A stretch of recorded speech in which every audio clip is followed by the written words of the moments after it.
Hello, welcome back to my channel. তো আজ আমরা যে ভিডিও করব সেটার যতক্ষণ ক্লাস 10-এর এনসিইআরটি করব, কারণ ক্লাস 9-এর এনসিইআরটি সমস্ত উম, মানে টপিক আমরা পড়েছি এবং তার এক্সাম্পলারের মধ্যে একটা এক্সাম্পলার বাকি আছে, সেটা হলো ফিজিক্সের সাউন্ড। বাদ বাকি সমস্ত এক্সাম্পলারের কোশ্চেন আমরা সলভ করেছি। তো আজ আমরা যেটা করতে চলেছি সেটা হলো ক্লাস টেনের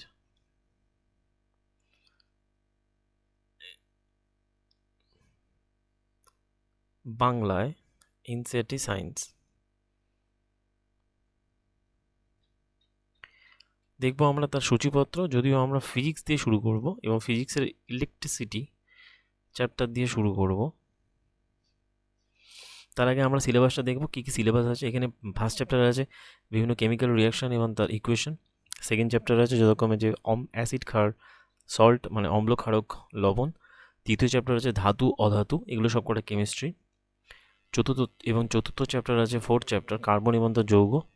আর পঞ্চম চ্যাপ্টার আছে মৌলসমূহ পর্যায়গত শ্রেণী। অর্থাৎ কেমিস্ট্রিতে রয়েছে 5টা চ্যাপ্টার, 1, 2, 3, 4 এবং 5। এরপরে চলে আসবো, আমরা দেখব বায়োলজিতে কী কী চ্যাপ্টার আছে। বায়োলজিতে আছে যতক্ষণে যে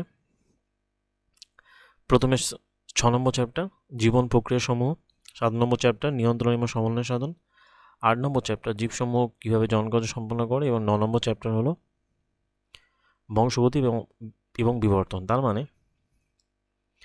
বায়োতে আছে 6, 7, 8 এবং 9, হয়ে গেল 4টে চ্যাপ্টার। এরপরে চলে আসছি আমরা লাস্টে, যেখানে রয়েছে 10 নম্বর চ্যাপ্টার আলো, 11 নম্বর চ্যাপ্টার মানুষের চোখ বর্ণময় বিশ্ব, দ্বাদশ চ্যাপ্টার তড়িৎ এবং 13 নম্বর চ্যাপ্টার তড়িতের প্রবাহের চুম্বকীয় ফল, 14 নম্বর চ্যাপ্টার শক্তির উৎসসমূহ। তার মানে এখান থেকে আমরা 5টা পাচ্ছি। তাহলে ফিজিক্সে পেলাম 5টা, 10, 11, 12, 13 এবং 14। তার মধ্যে লাস্টের যে দুটো রয়েছে 15 এবং 16, সে দুটো অ্যাকচুয়ালি এনভায়রনমেন্টাল বলা যেতে পারে। এটা এনভায়রনমেন্টের চ্যাপ্টার ইভিএস, এটাও আমরা দেখব। এটা ওই সবার শেষে দেখব। আমরা এই ভিডিওর যেটা শুরু করব সেটা হলো যে ইলেকট্রিসিটি দিয়ে, অর্থাৎ চ্যাপ্টার 12 এবং চ্যাপ্টার 13 এবং চ্যাপ্টার 14, এই 3টে আগে শেষ করব। তারপরে আমরা চলে যাব লাইট এবং মানুষের চোখ ও তার বিবর্তন। আজকের আমাদের প্রথম চ্যাপ্টার হবে সেটা হচ্ছে যথাক্রমে ইলেকট্রিসিটি, যেটাকে বলা হয়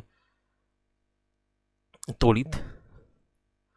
তাহলে চলো ওই চ্যাপ্টারে চলে যাই, যে দ্বাদশ চ্যাপ্টার, যেটাকে বলা হচ্ছে যে ইলেকট্রিসিটি বা তড়িৎ। তো দ্বাদশ চ্যাপ্টারের এই চ্যাপ্টারটা শুরু করার আগে কয়েকটা জিনিস বলবো, যেটা হলো যে যেহেতু এলপি এক্সামিনেশন ডেট দিয়ে দিয়েছে, তো তোমরা জানোই আরআরবি এলপি এক্সামিনেশনের ডেটও দিয়ে দিয়েছে। যথাক্রমে সেটা 25শে নভেম্বর থেকে শুরু হচ্ছে। এরপরে যথাক্রমে জেই এক্সামিনেশন হবে, দেন আরপিএফের এসআই হবে, দেন প্যারামেডিক্যাল হবে, আর দেন হবে টেকনিশিয়ানের দুটো এক্সামিনেশন হবে, একটা গ্রেড 1 এবং একটা গ্রেড 2। টেকনিশিয়ানের দুটো এক্সামিনেশন হবে, গ্রেড 1 এবং গ্রেড 3 এক্সামিনেশন, গ্রেড 1 and 3। তো টোটাল এতগুলো এক্সামিনেশন হবে। তার মধ্যে আমাদের এলপি দিয়ে শুরু হচ্ছে রেলওয়ের এক্সামিনেশন। এরপরে যতক্ষণে এনটিপিসি আসবে examination, NTPC form fill up তো হয়ে গিয়েছে। Group D form fill up যতক্ষণে যে নভেম্বরের শেষ অথবা ডিসেম্বরের স্টার্টিং থেকে হবে, এর ফর্ম ফিল আপটা বাকি। তো দেখতে গেলে কিন্তু একটা কম্প্যাক্ট রেলওয়ের প্যাকেজ আসতে চলেছে এক্সামিনেশন, এবং এখানে অনেকেই চাকরি পাবে যাদের সাবজেক্টের কনসেপ্ট ক্লিয়ার থাকবে। এখন কিন্তু ওই 1 লাইনের ওপর থেকে এক্সামিনেশনে কোশ্চেন আসে না, এবং কোশ্চেন ডিপ লেভেল থেকে আসে। তো আমরা চেষ্টা করছি যথেষ্ট ডিপ লেভেলে গিয়ে পড়ানো, সেই জন্য এনসিইআরটি টেক্সট পড়ানোর পরে আমরা এক্সাম্পলারে কোশ্চেন সলভ করছি এবং চেষ্টা করছি কনসেপ্টের ডেপথে গিয়ে এক্সাম্পলারে কোশ্চেন সলভ করছি, যেটা এনসিইআরটি থেকেই, এবং সেটা আমরা বাংলাতে ব্যাখ্যা করছি। ক্লাস 9-এর আমাদের একটা চ্যাপ্টারে এনসিইআরটির এক্সাম্পলারের কোশ্চেন বাকি আছে, সেটা হলো সাউন্ড, যেটা আমরা খুবই তাড়াতাড়ি কমপ্লিট করব। বাদবাকি সমস্ত এনসিইআরটির এক্সাম্পলারের কোশ্চেন আমরা সলভ করেছি। তাহলে চলো কথা না বাড়ি চ্যাপ্টারের মধ্যে এন্ট্রি করি। তাহলে লেটস স্টার্ট। প্রথমে চলে আসছে, বলা হয় তড়িৎ প্রবাহ এবং বর্তনী। ইলেকট্রিক কারেন্ট বলতে কী বোঝায় এবং সার্কিট বলতে কী বোঝায়। তো কোনো পরিবাহের মধ্য দিয়ে, এখানে আমরা যেটা বলবো যে কোনো পরিবাহের মধ্যে দিয়ে যখন তড়িৎ আধান প্রবাহিত হয়, মানে পরিবাহী বলতে কী বোঝায়, যে ধাতব তার যখন তড়িৎ প্রবাহিত হয় তখন আমরা বলি পরিবাহীতে, যে কোনো পরিবাহীতে তড়িৎ প্রবাহিত হচ্ছে, ঠিক আছে। এখন একটা টর্চের বাল্বকে জ্বালাতে তড়িৎ কোষ, যেটাকে বলা হয় ব্যাটারি,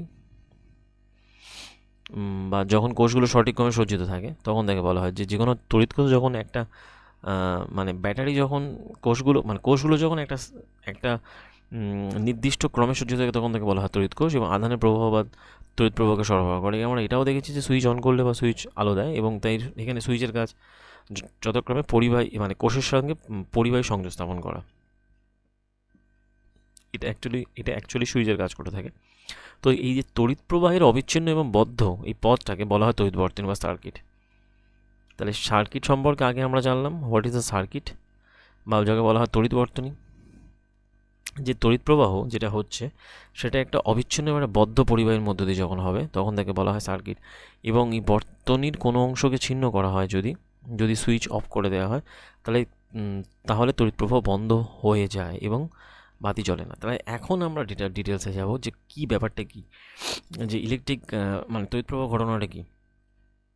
তো ধাতব তারের বর্তনীতে ইলেকট্রন সমূহ যে কোনো মানে মনে বলা যায় যে তড়িৎ আধানের প্রবাহই হলো মানে যে কোনো একক সময়ে যে পরিমাণ আধান প্রবাহিত হয় তার দ্বারা তড়িৎ প্রবাহকে প্রকাশ করা হয়। অর্থাৎ তড়িৎ আধানের প্রবাহের হারকেই বলা হয়, তড়িৎ আধানের প্রবাহের হারকে বলা হয় তড়িৎ প্রবাহ। তো ধাতব তারের তৈরি বর্তনীতে ইলেকট্রন সমূহ আধানের প্রবাহ সৃষ্টি করে, ঠিক আছে। তাই যে কোনো ধাতব বর্তনীতে ইলেকট্রন সমূহ কিন্তু প্রবাহ সৃষ্টি করে। যদিও তড়িতের ঘটনাগুলি প্রথম পর্যবেক্ষণ কালে ইলেকট্রন সম্পর্কে আমাদের জানা ছিল না, কাজেই ধনাত্মক আধানের প্রবাহকে তড়িৎ প্রবাহ ধরা হতো, এবং ধনাত্মক আধানের প্রবাহের অভিমুখকেই তড়িৎ প্রবাহের অভিমুখ হিসেবে ধরা হতো। যে ধনাত্মক আধানের প্রবাহকেই ঠিক তড়িৎ প্রবাহ ধরা হতো, এবং ধনাত্মক আধানের অভিমুখকেই ধরা হতো, মানে এই যে ঠিক আছে, মানে একটা তড়িৎ প্রবাহের অভিমুখ হিসেবে ধরা হতো। কিন্তু দেখা গেল যে একটা বর্তনী আছে একটা বর্তনী, তার মধ্যে বিভিন্ন ধরনের ঠিক মানে রয়েছে, প্রবাহ রয়েছে, মুক্ত ইলেকট্রন রয়েছে। এখন মুক্ত ইলেকট্রন, এটা যদি প্লাস এটা যদি মাইনাস হয়, তাহলে ইলেকট্রন ফ্লো কী হবে, নেগেটিভ, মানে ইলেকট্রন তো নেগেটিভ হয়, তাহলে এ যাবে নেগেটিভ থেকে পজিটিভে যাবে, এবং এটাকে একটা বর্তনীকে যতক্ষণে যুক্ত করা হলো, তো ইলেকট্রনের প্রবাহ কী হবে, নেগেটিভ, তার মানে একে টানবে কে, পজিটিভ। তাহলে ইলেকট্রনের প্রবাহ যদি নেগেটিভ থেকে পজিটিভে যায়, তাহলে কারেন্টের প্রবাহ হয় পজিটিভ থেকে নেগেটিভের দিকে। তো একটা তড়িৎ বর্তনীতে ইলেকট্রনের প্রবাহ মানে প্রবাহের বিপরীত দিকেই যথাক্রমে তড়িৎ প্রবাহের অভিমুখকে ধরা হয়ে থাকে। এই হলো ব্যাপার। অর্থাৎ ইলেকট্রন যেদিকে যাবে, ইলেকট্রন যদি নেগেটিভ থেকে পজিটিভের দিকে যায়, এটা যদি ইলেকট্রনের ফ্লো হয়, তাহলে তড়িৎ প্রবাহ হবে উল্টো দিকে, জাস্ট পজিটিভ থেকে ইলেকট্রনের দিকে, পজিটিভ থেকে নেগেটিভের দিকে। তো এটাই হলো আমাদের মানে বেসিক কনসেপ্ট। অর্থাৎ এখানে বলা যায়, যদি একটা পরিবাহী ধরলাম, পরিবাহীর যে কোনো একটা প্রস্থচ্ছেদের মধ্য দিয়ে যদি টি সময়ে মোট আধান প্রবাহিত হয় ওর মধ্য দিয়ে, তবে ওই প্রস্থচ্ছেদটার মধ্য দিয়ে তড়িৎ প্রবাহ হবে আই। অর্থাৎ আই বলতে বোঝাচ্ছে একক সময়ে নির্দিষ্ট পরিমাণে আধান যখন প্রবাহিত হয় তখন তাকে বলা হয় তড়িৎ প্রবাহ। তার মানে এখান থেকে আমরা ফর্মুলা পাচ্ছি কিউ ইজ ইকুয়াল টু আধান is equal to q is equal to I into t. এটা দিয়েই অঙ্ক পড়ে, q is equal to I into t. এরপরে আমরা চলে যাব বিভিন্ন ইউনিট। যে এসআই পদ্ধতিতে তড়িৎ আধানের একক হলো, এই যে তড়িৎ আধান আই তার একক হলো, তড়িৎ আধান কিউ তার একক হলো কুলম্ব, মানে এইটাকে বলা হয় কুলম্ব। আর সময় তো, এবং যেটা প্রায় 6 × 10⁻18 সংখ্যক ইলেকট্রন মোট আধানের সমান। মানে 1 কুলমের যে মানটা হয়, যদি বলি কত ইলেকট্রনের সমান, 6 × 10⁻18 আধান সংখ্যক ইলেকট্রনের আধানের সমান।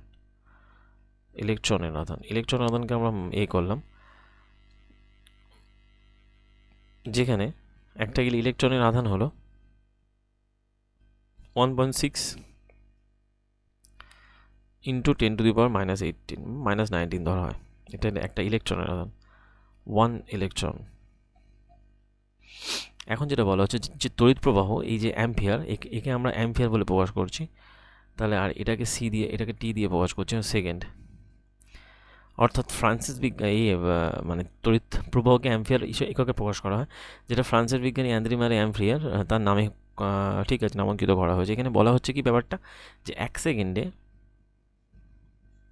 1 কুলম্ব তড়িৎ আধান প্রবাহিত হলে 1 অ্যাম্পিয়ার তড়িৎ প্রবাহ সৃষ্টি হয়। তাহলে 1 সেকেন্ডে যদি 1 কুলম্ব আধান প্রবাহিত হয়,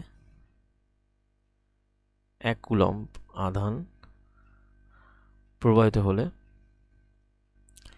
তবেই 1 অ্যাম্পিয়ার তড়িৎ প্রবাহ সৃষ্টি হবে।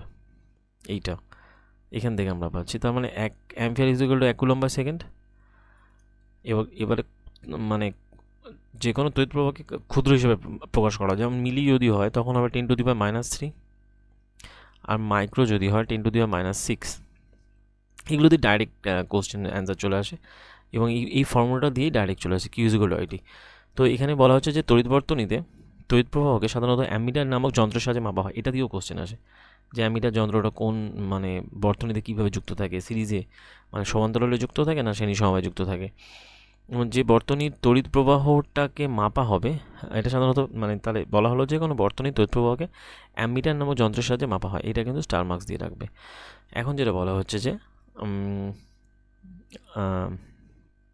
যে বর্তনী তড়িৎ প্রবাহ মানে পরিমাপ করতে হবে, সেই বর্তনীতে এটা সর্বদা শ্রেণী সমবায়ে যুক্ত করা হয়। এই যে বললাম, এইটা দিয়ে কোশ্চেন চলে আসে ডাইরেক্ট, যে অ্যামিটারটা বর্তনীর সাথে কোন সমবায়ে যুক্ত থাকে, শ্রেণীতে না সমান্তরালে। তো একটা তড়িৎ কোষ, একটা বৈদ্যুতিক বাল্ব এবং একটা অ্যামিটার এবং একটা প্লাগ, চাবি নিয়ে একটা বর্তনী তৈরি করা হয়, যাকে বলে সার্কিট তৈরি করা হলো। এই চাবি, আর এটা পজিটিভ, এটা নেগেটিভ, এটা কারেন্টে ফ্লো যাচ্ছে পজিটিভ থেকে নেগেটিভ দিকে, আর ইলেকট্রনের ফ্লো তো তার উল্টো দিকে হবে। এটা হলো বাল্ব দেওয়া আছে, এটা হলো অ্যামিটার। তাহলে এটা হলো কারেন্টের ফ্লো আই, আর এটা হলো ইলেকট্রনের ফ্লো। ইলেকট্রনের ফ্লোটা কিন্তু এদিকে হবে, নেগেটিভ থেকে পজিটিভের দিকে। এটা হলো ইলেকট্রনের ফ্লো অফ ইলেকট্রন। এটার মাইনাস দিয়ে দিলাম যেহেতু ইলেকট্রন বোঝানোর জন্য। তো তাহলে এখানে বোঝা যাচ্ছে যে বর্তনীতে তড়িৎ প্রবাহ তড়িৎ কোষের ধনাত্মক তড়িৎদ্বার থেকে বাল্ব এবং অ্যামিটারের মধ্য দিয়ে ঋণাত্মক তড়িৎদ্বারের দিকে প্রবাহিত হচ্ছে। এটা হলো আই। কোনটা প্রবাহিত হচ্ছে? তড়িৎ প্রবাহ। তড়িৎ প্রবাহ মানে আই। আই এর একক কী হয়? অ্যাম্পিয়ার। আই বলতে কী বোঝাচ্ছে? 1 কুলম্ব বাই 1 সেকেন্ড, তার মানে কিউ বাই টি। তো এটা একটা তড়িৎ প্রবাহ, একটা বর্তনী দেখা হচ্ছে যেখানে এটা সুইচ অন করলে জ্বলবে, বাল্ব জ্বলবে, আর সুইচ অফ করলে বাল্বটা নিভে যাবে, মানে কারেন্ট প্রবাহিত হবে। তো এখানে কয়েকটা কোশ্চেন আছে, যেমন বলা হচ্ছে যে একটা বৈদ্যুতিক বাল্বের মধ্য দিয়ে যদি 10 মিনিট ব্যাপী 0.5 অ্যাম্পিয়ার তড়িৎ প্রবাহিত হয়, তাহলে তার মধ্যে দিয়ে কত আধান প্রবাহিত হচ্ছে। একদম ওই ডাইরেক্ট ফর্মুলা কি? ফর্মুলা হচ্ছে I is equal to q by t. এটা তড়িৎ প্রবাহ, তার মানে q is equal to I t, যেখানে আই কত? 0.5 অ্যাম্পিয়ার। টি কত? 10 মিনিট। 10 মিনিট মানে কত সেকেন্ড? 1 মিনিট মানে কত সেকেন্ড? 60 সেকেন্ড। তা 10 মিনিট মানে 10 × 60, তার মানে কত হচ্ছে? 300 কুলম্ব। হয়ে গেল গুণ করলে। এরকমভাবে এখান থেকে ওই জাস্ট কতগুলো কোশ্চেন্স, এইগুলো তো আর তোমাদের লিখতে হবে না, জাস্ট অ্যান্সারগুলো প্রকাশ করো। তার মানে ওখান থেকে আমরা কী কী বললাম? ওখান থেকে বললাম আমরা যে তড়িৎ কোষ কাকে বলে, তড়িৎ বর্তনী কাকে বলে, আধান কাকে বলে, এবং তড়িৎ প্রবাহের মান কী হয়ে থাকে। আর অ্যামিটার বর্তনীর সাথে কোন সমবায় ঠিক যুক্ত থাকে, কারেন্টের ফ্লো কোন দিকে হয়, পজিটিভ থেকে নেগেটিভ। এখানে এটা ঠিক লিখে রাখি যে কারেন্টের ফ্লো সবসময় কোন দিক থেকে কোন দিকে হয়। কারেন্টের ফ্লো হয় সবসময় পজিটিভ থেকে নেগেটিভ যে কোনো সার্কিটের পজিটিভ প্রান্ত থেকে নেগেটিভ প্রান্ত দিকে। আর ইলেকট্রনের ফ্লো হয় সার্কিটের নেগেটিভ প্রান্ত থেকে পজিটিভের দিকে। হয়ে গেল। এরপরে আমরা চলে যাচ্ছি যে পরের টপিকে যাব। তার আগে কয়েকটা জিনিস দেখে নিই। যে বলা হয় ইলেকট্রন, এই যে তড়িৎ বিভব বা ইলেকট্রিক পোটেনশিয়াল এবং পোটেনশিয়াল ডিফারেন্স, এটা খুব ইন্টারেস্টিং একটা জিনিস। যে বলা হচ্ছে যে তো এখানে বলা হচ্ছে যে কোনো তড়িৎবাহী বর্তনীতে মানে একটা সার্কিটের মধ্যে একটা একক আধানকে একটা বিন্দু থেকে অন্য একটা বিন্দুতে নিয়ে যেতে যে পরিমাণ কার্য করতে হয়, তার দ্বারা ওই দুই বিন্দুর বিভব পার্থক্যকে আমরা সংজ্ঞায়িত করতে পারি। অর্থাৎ দুই বিন্দুর বিভব পার্থক্য হলো, আমরা পড়েছিলাম কি ওখানে কার্যক্ষমতা শক্তিতে কৃতকার্য ইজ ইকুয়াল টু কি হয়, force into distance, F into S. এখানে বলা হচ্ছে বিভব পার্থক্যের ক্ষেত্রে আধানকে সরাতে যে পরিমাণ কৃতকার্য লাগে তাকে বলা হয় বিভব পার্থক্য। তাহলে মানে দুটো বিন্দুর বিভব পার্থক্য বলতে আমরা বোঝাই যে পরিমাণ কৃতকার্য লাগে একক আধানকে সরাতে। তার মানে এখান থেকে আমরা যদি কৃতকার্যের সংজ্ঞা পাই, মানে এখান থেকে যদি আমরা কৃতকার্য বার করি, W equal to V q. আর ওদিকে আমরা করেছিলাম কি W equal to F s. তো এই দুটো কম্পেয়ার আমরা এখন পড়বো না, জাস্ট এটাকে ব্যাখ্যা দিয়ে রাখলাম। তার মানে আসল ফর্মুলা এটা, V is equal to W by Q, এটা হলো বিভব পার্থক্যের ফর্মুলা। এখন এখানে কার নাম অনুযায়ী হয়েছে, যে ইতালীয় বিজ্ঞানী অ্যান্দ্রেসে ভোল্টা, তার নামে বিভব পার্থক্যের নাম হয়েছে ভোল্টা, এবং তিনি তড়িৎ বিভব পার্থক্য এসআই এককের নাম হলো ভোল্ট। তাহলে কার নামে, ইতালীয় বিজ্ঞানী। এখানে কিন্তু আসতে পারে কোশ্চেন, কোথাকার বিজ্ঞানী ছিল ইতালীয় বিজ্ঞানী। এখানে যেমন অ্যাম্পিয়ারটা বললাম, অ্যাম্পিয়ার কোথাকার বিজ্ঞানী ছিলেন, কোথায় গেল অ্যাম্পিয়ার, এই তো ফ্রান্সের বিজ্ঞানী ছিলেন অ্যাম্পিয়ার। অ্যান্দ্রে মারি অ্যাম্পিয়ার ফ্রান্সের বিজ্ঞানী ছিলেন। ভোল্টা ছিলেন কোথাকার, ইতালির। কোশ্চেন আসতেই পারে, কারণ এখন তো যা সময়কাল পড়েছে সেখানে কোনো জিনিসই মানে ফেলে রাখা যাবে না। মোটামুটি যতটা পারা যায় বই থেকে অ্যাবজর্ব করে নিতে হবে, ঠিক নলেজ। তার আগে এটা একটা জিনিস দেখবো, যে কোনো ধাতব পরিবাহী তারের মধ্য দিয়ে তড়িতাধানের প্রবাহের উপর একটা অভিকর্ষ কোনো প্রভাব নেই, কিন্তু ইলেকট্রনগুলো সচল হলে পরিবাহের মধ্যে দিয়ে তড়িৎচাপের পার্থক্য বজায় থাকে, তাই বিভব পার্থক্য বলা হয়। যাই এক বা একাধিক যখন তড়িৎ কোষ নিয়ে গঠিত ব্যাটারির সাহায্যে এই বিভব পার্থক্য সৃষ্টি করা যেতে পারে, এবং তড়িৎ কোষ থেকে তড়িৎ প্রবাহ না নেওয়া হলেও এর অভ্যন্তরে রাসায়নিক ক্রিয়ার ফলে দুই প্রান্তের বিভব পার্থক্য সৃষ্টি করা যায়। ওই যেটা আমরা ব্যাটারির সাহায্যে করে থাকি, যে ব্যাটারি, ঘড়ি বা যে কোনো জিনিস। এই একটা তড়িৎ কোষকে একটা পরিবাহীর বর্তনীর উপাদানের সাথে যুক্ত করা হলে বিভব পার্থক্য পরিবাহীতে আধানগুলোকে গতিশীল করে তড়িৎ প্রবাহ সৃষ্টি করে। মানে বলতে চাইছে যে একটা তড়িৎ কোষকে, মানে একটা ব্যাটারিকে, একাধিক ব্যাটারি যখন থাকে তখন বলা কোষ, তো উপাদানকে যুক্ত করে বিভব পার্থক্য সৃষ্টি করা হয়। মানে প্রদত্ত বর্তনী দেখানো হয়েছে যেখানে শক্তি, যাই হোক মোটামুটি আমরা জানলাম কি, যে তড়িৎবাহী কোনো বর্তনীতে একক আধানকে এক বিন্দু থেকে অপর বিন্দুতে নিয়ে যেতে যে পরিমাণ কার্য লাগে তাকে বলা হয় বিভব পার্থক্য। ঠিক আছে, V is equal W by Q. ব্যাস এই পর্যন্ত ক্লিয়ার হয়ে গেল। এবার সেখানে ওই ভোল্টের মানটা বার করা হচ্ছে। একটা তড়িৎ পরিবাহীর এক বিন্দু থেকে অপর বিন্দুতে এক কুলম আধানকে নিয়ে যেতে যদি 1 জুল কার্য করা হয়, তাহলে তার বিভব পার্থক্য হবে 1 ভোল্ট। হয়ে গেল। তার মানে 1 volt is equal 1 joule per coulomb. 1 volt is equal 1 joule per coulomb. এবং একে মাপা হয় কোন যন্ত্রের সাহায্যে? ভোল্টকে মাপা হয় ভোল্টমিটারের সাহায্যে, যেটা বর্তনীতে সরল সমান্তরাল সমবায়ে যুক্ত রাখা হয়। তো মোটামুটি এখান থেকে আমরা ডিটেলস জানলাম। এবারে দেখবো কয়েকটা নিউমেরিক্যালস, যে বলা হচ্ছে 2 কুলম তড়িৎদানকে 12 ভোল্ট বিভব পার্থক্য বিশিষ্ট দুটো বিন্দুর এক বিন্দু থেকে অন্য বিন্দুর মধ্যে নিজেতে কী পরিমাণ কার্যকর হবে?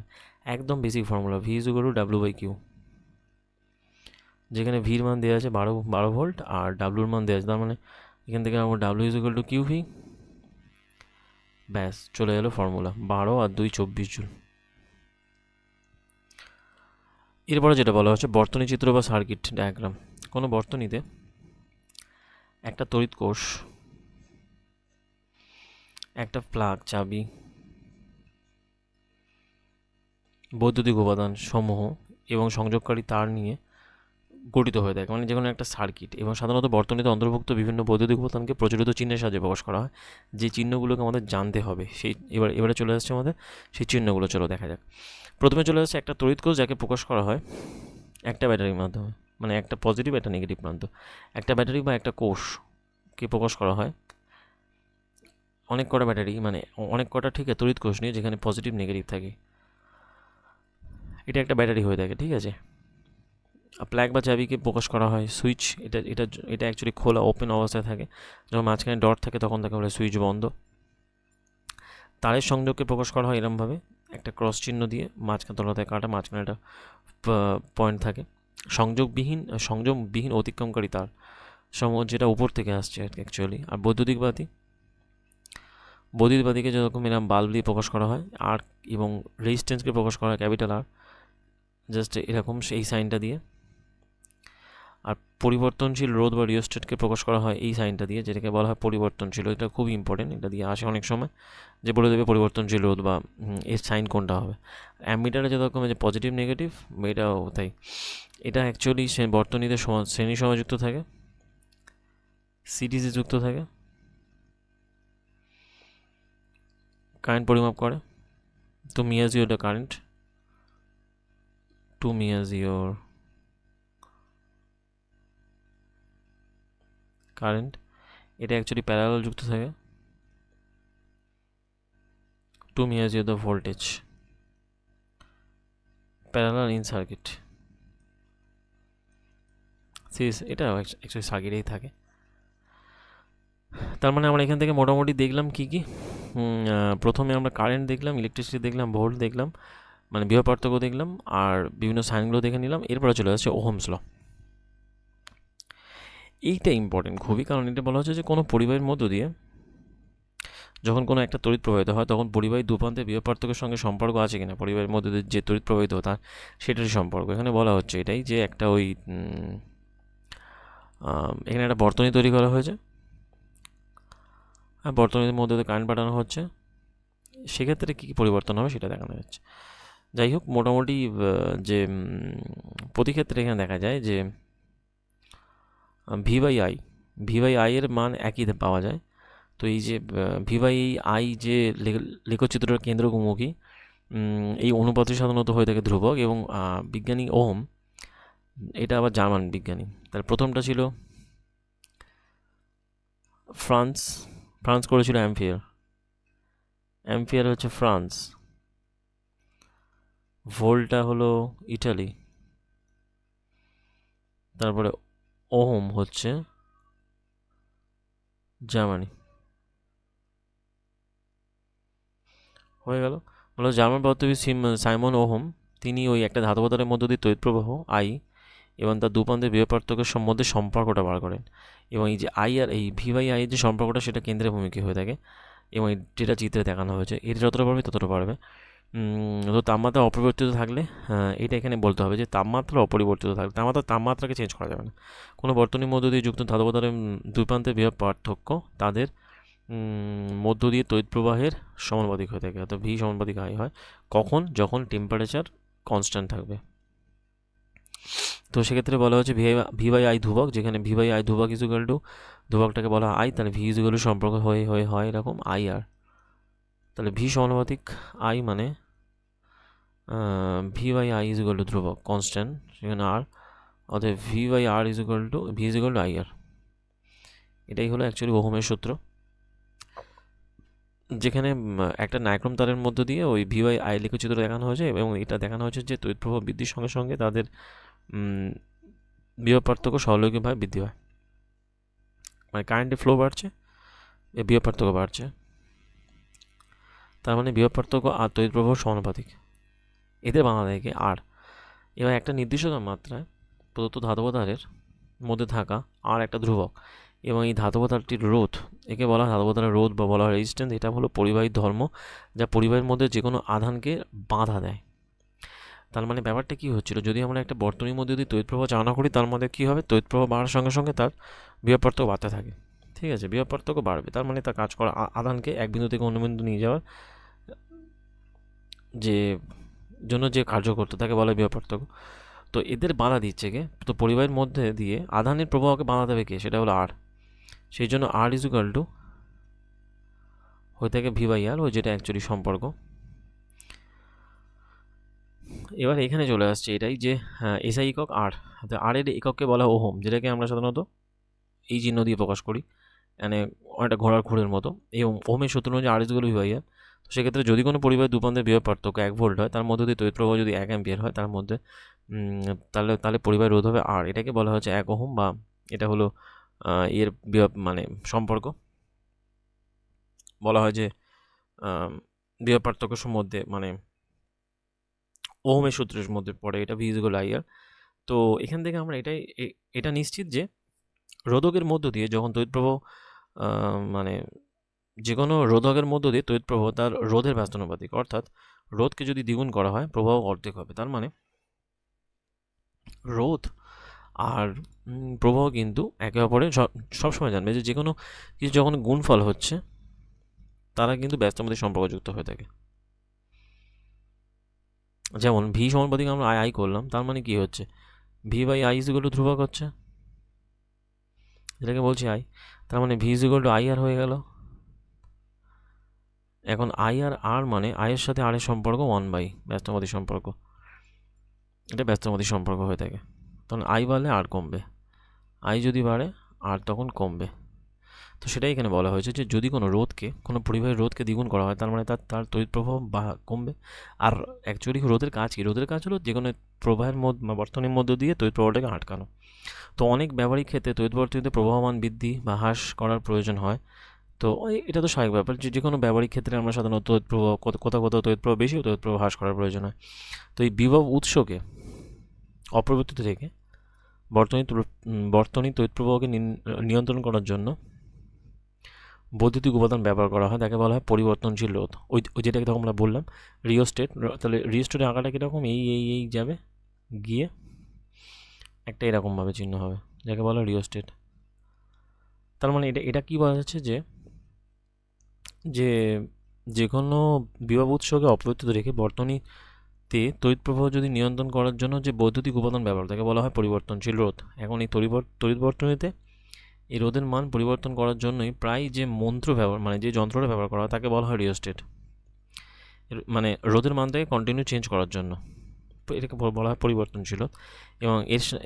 এবং এখন আমরা নিয়মিত কাজের মাধ্যমে তড়িৎ বর্তনী থাকা তড়িৎ বর্তনীর তাড়িতিক রোধটাকে নির্ণয় করতে পারবো। এখানে একটা সার্কিট বানানো হয়েছে, এটা একটা নাইক্রোম তার, এটা একটা বাল্ব, টর্চের বাল্ব, এটা জানার দরকার নেই। এখান থেকে আমরা ডিটেলসে যাচ্ছি, মোটামুটি যে এটুকুই জানলাম যে কোনো তড়িৎ বর্তনীতে ইলেকট্রন প্রবাহর জন্যই তড়িৎ প্রবাহ ঘটে। ওকে, ইলেকট্রন প্রবাহ যেদিকে হয় তড়িৎ প্রবাহটা উল্টো দিকে ঘটে। যদিও ইলেকট্রনগুলো মানে পরিবাহীতে গতিশীল হওয়ার জন্য সম্পূর্ণভাবে মুক্ত নয়, সম্পূর্ণভাবে যে মুক্ত তা নয়। তাই ইলেকট্রনগুলো যে পরিবাহীর মধ্য দিয়ে গতিশীল হয়, তাদের পরমাণুগুলোর আকর্ষণজনিত কারণ ইলেকট্রনগুলোর গতি খানিকটা বাধাপ্রাপ্ত হয়, একদম সে তো হবেই। এবং এইভাবে পরিবাহীতে রোধের জন্য ইলেকট্রনগুলোর গতি মন্দীভূত হয় এবং একটা নির্দিষ্ট আকারের উপাদানের রোধ কম, সেটা উত্তম পরিবাহী। যথেষ্ট পরিমাণে রোধ বিশিষ্ট পরিবাহীকে রোধক বলা হয়, যেটাকে বলা হয় রেজিস্টার বা রোধক বলা হয়। একই আকারের উচ্চ রোধ সম্পন্ন উপাদানগুলোকে হলো দুর্বল পরিবাহী। একই আকারে অন্তরকের রোধ অনেক বেশি হয়ে থাকে। অন্তরকের কাজ কি? বাধা দেওয়া। অন্তরকের মধ্যে তো আর প্রবাহ হবে না, সুতরাং ওর কাজ বাধা দেওয়া, তার মানে ওর রোধ বেশি হয়ে থাকে। এখান থেকে একটা বেসিক জিনিস কিন্তু আমরা জানলাম, সেটা কি, যে ইলেকট্রনের প্রবাহের জন্যই ঠিক আছে তড়িৎ প্রবাহ ঘটে, যদিও ইলেকট্রন প্রবাহের মুখ আর তড়িৎ প্রবাহের অভিমুখ পরস্পরের উল্টো দিকে হয়। ঠিক আছে, তো ইলেকট্রনগুলো এই পরিবাহীতে গতিশীল হওয়ার জন্য সম্পূর্ণভাবে মুক্ত নয়। এখন এই ইলেকট্রনগুলো যে পরিবাহীর মধ্য দিয়ে গতিশীল হয়, ওদের পরমাণুগুলো আকর্ষণজনিত কারণে ইলেকট্রনগুলোর গতি বাধাপ্রাপ্ত হয়, এবং এইভাবে পরিবাহী রোধের জন্য ইলেকট্রনগুলোর গতি মন্দীভূত হয়, এবং একটা নির্দিষ্ট আকারের যে উপাদান রোধ কম সেটা উত্তম পরিবাহী হয়ে থাকে, এবং যথেষ্ট পরিমাণে রোধ বিশিষ্ট পরিবাহীকে বলা হয় রোধক। তো একই আকারে উচ্চ রোধ সম্পন্ন উপাদানগুলো হলো দুর্বল পরিবাহী, এবং একই আকারের অন্তরকের রোধ অনেক বেশি হয়ে থাকে। সেই জন্য পরিবাহী রোধ যে বিষয়গুলোর উপর নির্ভর করে তা হলো, এখানে কতগুলো যে দেখা যায় যে তারের দৈর্ঘ্য যদি দ্বিগুণ করা হয় তাহলে অ্যামিটারের পার্ট অর্ধেক হয়ে যায়। অর্থাৎ একই উপাদানের তৈরি একই দৈর্ঘ্যের মোটা তার ব্যবহার করা হয়েছে, অ্যামিটারের পার্ট বৃদ্ধি পেয়েছে। অ্যামিটারের পার্ট বৃদ্ধি পেয়েছে মানে কি, তার মধ্যে দিয়ে প্রবাহ বেশি হয়েছে, তার মানে রোধ কম। একই দৈর্ঘ্যের এবং একই প্রস্থের ক্ষেত্র বিশিষ্ট বিভিন্ন উপাদানে তার ব্যবহার করা হয়েছে, তখন অ্যামিটারের পার্ট পরিবর্তন লক্ষ্য করা যায়। সুতরাং ওহমের সূত্র থেকে আমরা বলতে পারি এটাই, যে পরিবাহীর রোধ দৈর্ঘ্য 1 নম্বর পয়েন্ট, 2 নম্বর পয়েন্ট তার প্রস্থচ্ছেদের ক্ষেত্রফলের উপর এবং তার উপাদানের প্রকৃতির উপর ডিপেন্ড করে। তো নিখুঁত পরিমাপ থেকে জানা যায় সুষম ধাতব পরিবাহীর রোধ তার দৈর্ঘ্যের সমানুপাতিক, মানে আর এর মান এল এর সমানুপাতিক, কিন্তু তার এর মানে প্রস্থচ্ছেদের ক্ষেত্রফল ব্যস্তানুপাতিক। তার মানে এখান থেকে আমরা সম্পর্ক পাচ্ছি আর ইজ সমানুপাতিক এল বাই এ, বা R is equal to L by A, যেখানে এখানে একটা ঠিক আছে কনস্ট্যান্ট থাকবে কে, বা এটাকে আমরা গাণিতিক ভাষায় বলি রো, বলতে থাকি রো, এটাকে আমরা বলা হয় রো, সাপের মতো এরকম উল্টে হয়। তো রো হলো একটা সমানুপাতিক ধ্রুবক, এবং এটা পরিবাহীর উপাদানের তাড়িতিক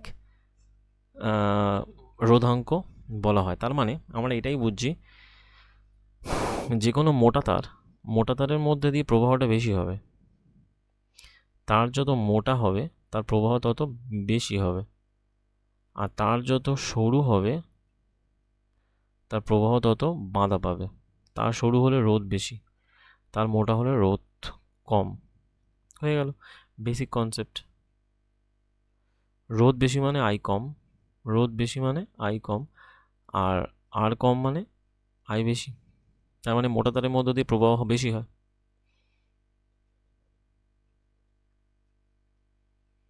তার মানে মোটা তারের মধ্য দিয়ে প্রবাহটা বেশি হয়। ব্যাস হয়ে গেল, কনসেপ্ট ক্লিয়ার এখান থেকে এই পর্যন্ত। তার মানে আমরা এখান থেকে পেলাম একটাই এই conclusion, R is equal to rho L by A, R is equal to rho L by A. রোটাকে বলা হলো রোধাঙ্ক, যেটা একটা পরিমাণ মানে সমানুপাতিক ধ্রুবক, এবং ধাতু ও ধাতু সংকরের ক্ষেত্রে এই রোধাঙ্কের মান এই, এবং এর একক হলো ওহম মিটার, এই যে আমরা পাচ্ছি এখান থেকে। তার মানে এই এককটা আমরা কী করে বার করবো, এককটা আমরা বার করবো R is equal to rho L by A, যেখানে আর এর মান কী হয় ওহম, রোর মান আমরা জানি না, জাস্ট রোটাকে লিখে রাখি। এল এর মান কী হয় মিটার, আর এটার মান কী হয় এ স্কোয়ার মিটার স্কোয়ার।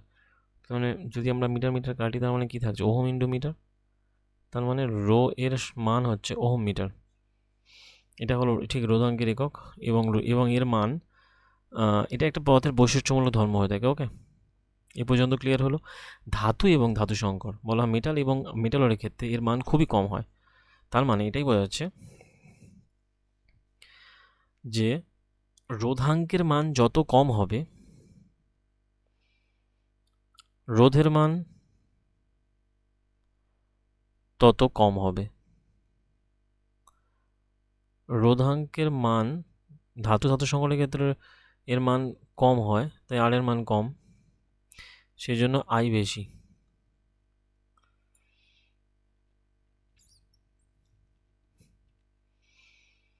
তার মানে এটাই বোঝাচ্ছে যে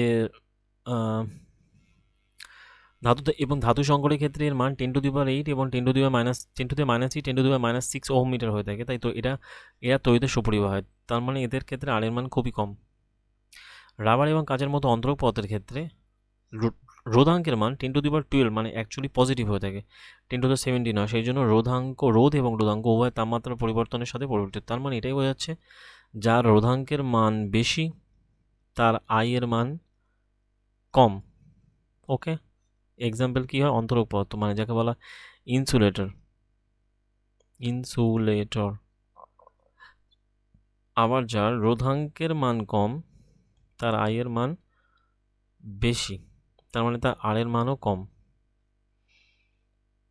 এটা কে হয়ে থাকে, কন্ডাক্টর আর মেটালয়েড। কন্ডাক্টর আর মেটালয়েড, যাই হোক।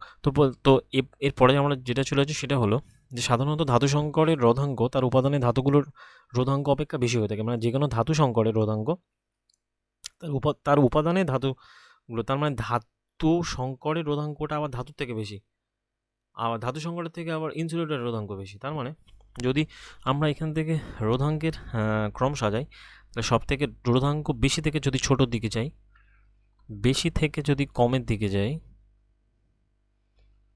তাহলে দেখব রোধাঙ্ক বেশি সব থেকে কার,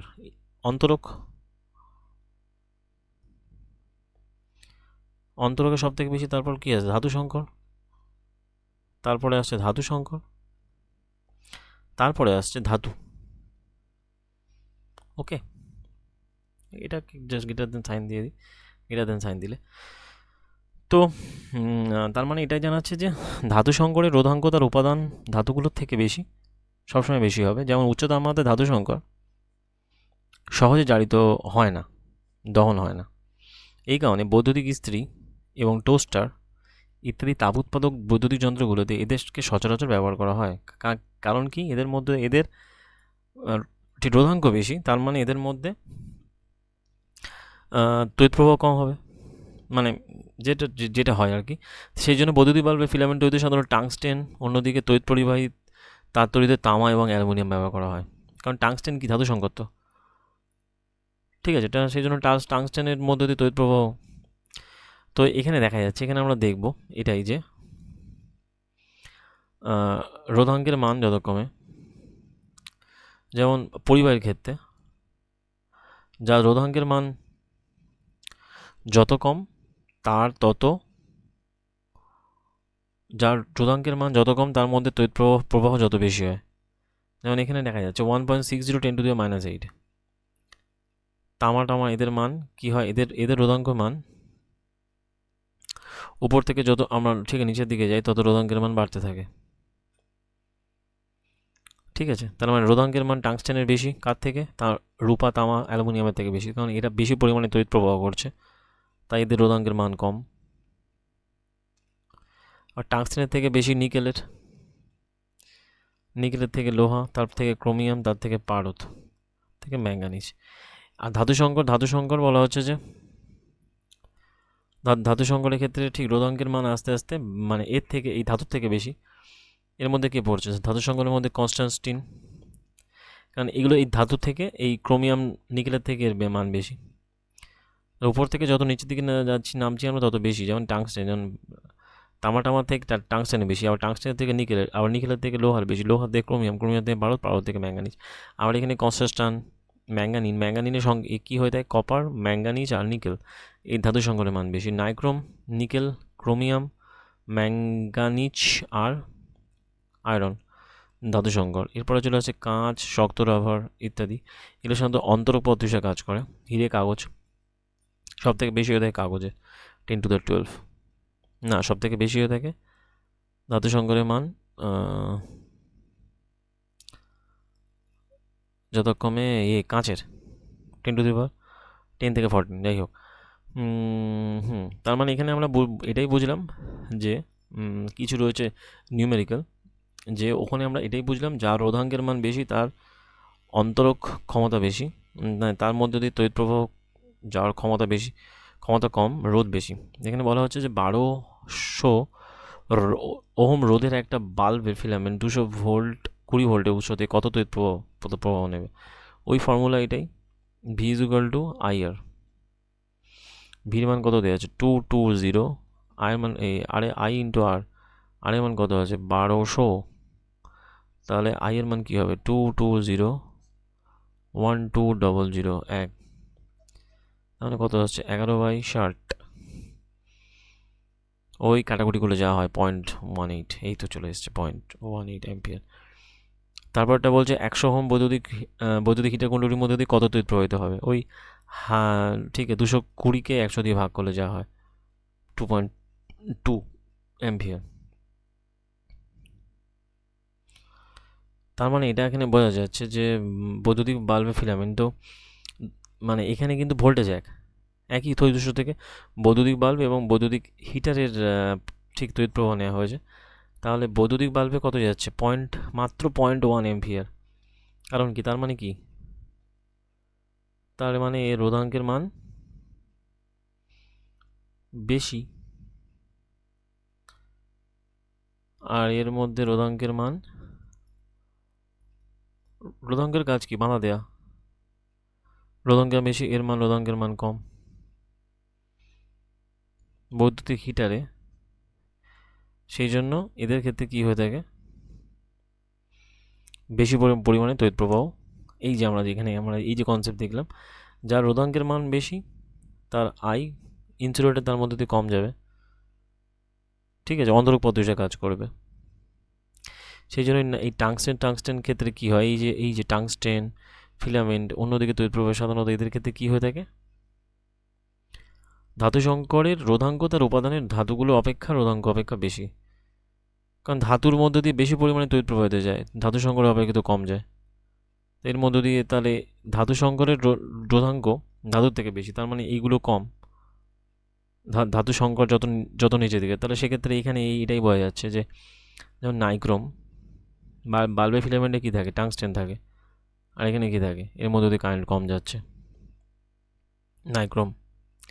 তো নাইক্রোম আর এর মধ্যে কী পার্থক্য, টাংস্টেন নাইক্রোম কোথায় গেল, এই নাইক্রোমের ক্ষেত্রে ধাতু সংকরের ক্ষেত্রে এর মান বেশি হবে এর থেকে তুলনায়। তো বলা যাচ্ছে যে তার মানে পরের কোশ্চেন দেখবো যে কোনো উৎস থেকে 4 অ্যাম্পিয়ার তড়িৎ প্রবাহ নেওয়ার সময় একটা বৈদ্যুতিক হিটারে দুই প্রান্তের বিভব পার্থক্য হয় 60 ভোল্ট। ওকে, এই বিভব পার্থক্য বৃদ্ধি করে 120 ভোল্ট করো, তাহলে হিটারটা কত তড়িৎ প্রবাহ, তাহলে এখান থেকে আমরা প্রথমে আইটা বার করে নেবো, আই কত এখানে দেওয়া আছে 4 অ্যাম্পিয়ার, তাহলে এখান থেকে আমরা রোধটা বার করে নেবো, আর এর মান 15 ওহম রোধ, বিভব পার্থক্য বৃদ্ধি পেয়ে 120 করা হয়েছে, তার মানে এখানে বিভব পার্থক্য থেকে অ্যাম্পিয়ার আইটা পেয়ে যাচ্ছি, আই ইজ ইকুয়াল টু তড়িৎ প্রবাহ I is equal to V by R, 120/15 মানে 8, তার মানে হিটারের মধ্যে দিয়ে 8 অ্যাম্পিয়ার তড়িৎ পাওয়া যাবে। এবং অনুরূপভাবে এখানে একটা করা আছে যে ওই 1 মিটার দৈর্ঘ্যের ধাতবতারের মধ্যে দিয়ে ধাতবতারের রোধ দেওয়া আছে যেটা 26 ওহম, এবং তারটার ব্যাস যতক্ষণে দেওয়া আছে, ব্যাস দেওয়া আছে মানে এখান থেকে আমরা কী বার করবো, এরিয়া বার করবো, ব্যাস মানে সেখান থেকে ব্যাসার্ধ করবো, ব্যাসার্ধ মানে ওই 0.3 × 10⁻⁴/2 হবে, করলে ওখান থেকে রোধের মান পেয়ে যাবো। তাহলে দেখা যাচ্ছে 20 ডিগ্রি সেলসিয়াস উষ্ণতায় ধাতুটির রোধাঙ্কের মান 1.4 × 10⁻⁶। তাহলে এটা একটা ম্যাঙ্গানিজের রোধাঙ্ক। ম্যাঙ্গানিজের রোধাঙ্ক কোথা থেকে পেলাম, এই যে এখানে ধাতু সংকরের ক্ষেত্রে ম্যাঙ্গানিজের ক্ষেত্রে নাম আছে ম্যাঙ্গানিজ 1.84 × 10⁻², এই যে -6, তার মানে পারদের থেকে ম্যাঙ্গানিজের রোধাঙ্ক বেশি, যত নিচে থেকে যাবো তত রোধাঙ্কের মান বেশি হবে। এরপরে একটা অঙ্ক আছে যে এল দৈর্ঘ্য এ প্রস্থিত বিশিষ্ট ক্ষেত্রফল ধাতবতারের রোধাঙ্ক রোধ দেওয়া 4, একই উপাদানে L/2 2 এ ক্ষেত্রফল বিশিষ্ট, তার ক্ষেত্রে রোধ কত হবে। তা ওই সম্পর্কটার ক্ষেত্রে আর ইজ ইকুয়াল L/2 2 1/4, তার মানে তাহলে আর ড্যাশের মান হচ্ছে R/4, R/4 যেখানে আর এর মান দেওয়া আছে, তার মানে কত হবে 1 অ্যান্সার হবে,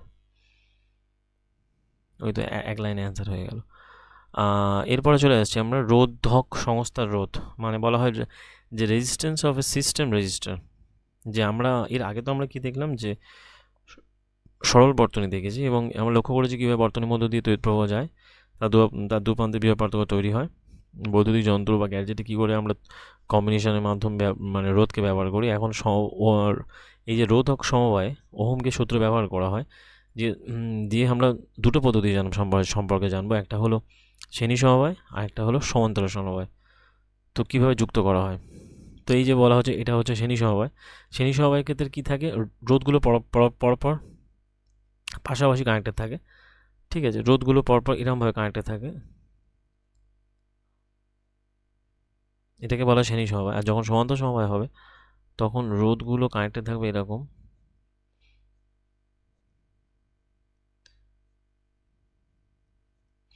এখন এখান থেকে মানটা বার করতে হবে। আর এখানে দেখতে হবে কোনটা কনস্ট্যান্ট থাকে কোনটা কী থাকে। যেমন এটা হলো শ্রেণী সমবায় আর এটা হলো সমান্তরাল সমবায়, এটা হলো সমান্তরাল সমবায় বা বলা হয় প্যারালাল। তো শ্রেণী সমবায়ের ক্ষেত্রে কী হয়, বর্তনীতে যখন শ্রেণী সমবায় ঠিক যুক্ত থাকে তখন তড়িৎ প্রবাহের মধ্যে কী হয়, তখন তুল্যরোধ কী হবে সেটা সম্পর্কে জানবো। যে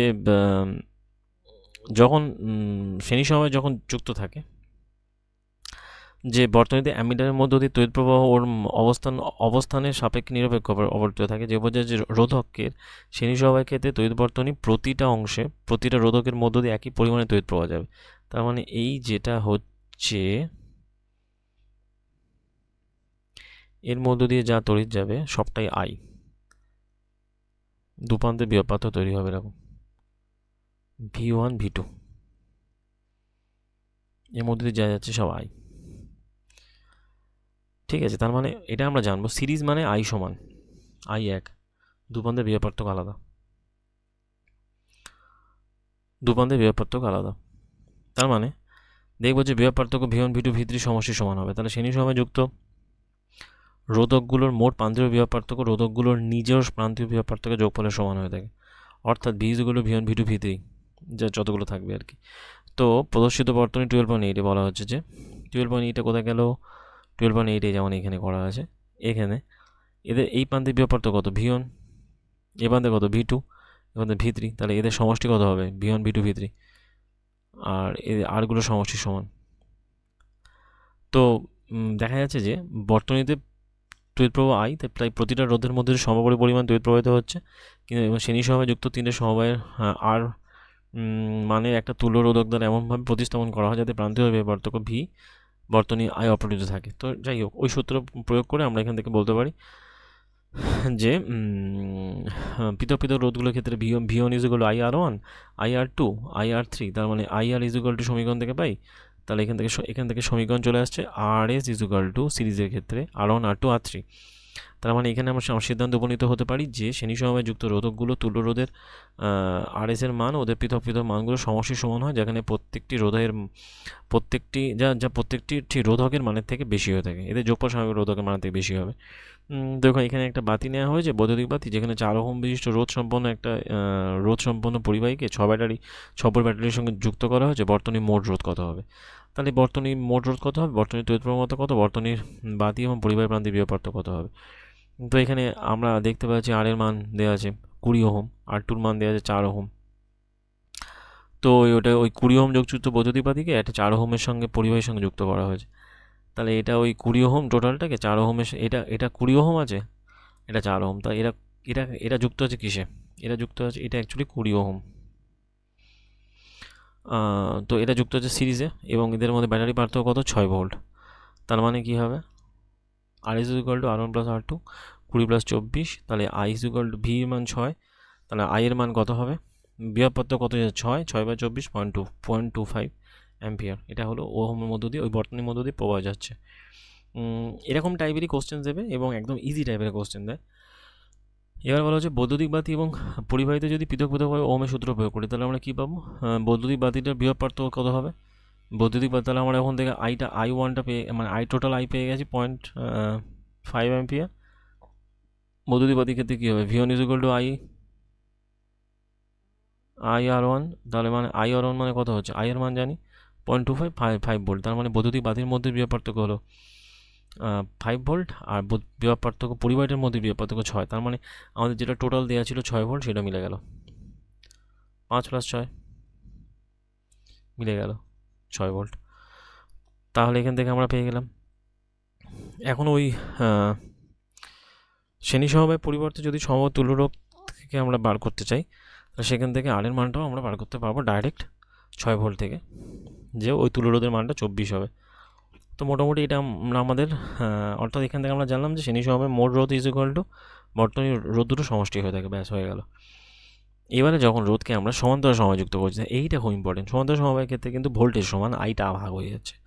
তাহলে সমান্তরাল সমবায়ের ক্ষেত্রে এই সমান্তরাল সমবায় হলো কানেক্টেড হয়েছে, যেমন এখানে আইটা ভাগ হয়ে যাচ্ছে, এর মধ্য দিয়ে I1 যাচ্ছে, I2 I3 যাচ্ছে, R1 R2 R3। তাহলে এখানে সমীকরণটা দাঁড়াচ্ছে এরকম, দেখা যায় যে বর্তনী মোট প্রবাহ আইয়ের মান সমবায়ের প্রতিটা শাখার মধ্য দিয়ে প্রবাহিত হয় তড়িৎ সমষ্টি সমান হয়। I is equal two I1 R1 I1 I2 I3। তাহলে আরপিটা হলো প্যারালালের ঠিক তুল্য রোধ। তাহলে রোধগুলো সমান্তরাল সমবায় ওহমের সূত্র প্রয়োগ করে পাই I is equal to V by R by parallel. তাহলে I1 ইজ ইকুয়াল টু আলাদা আলাদা হচ্ছে, I1 is equal to V by R1, I2 is equal to V by R2, I3 is equal to V by R3। এখানে V সমান, সেই জন্য সমান্তরাল এই সমান্তরাল সমবায় রাখা হয়। তো ভোল্টেজটা সেম থাকে।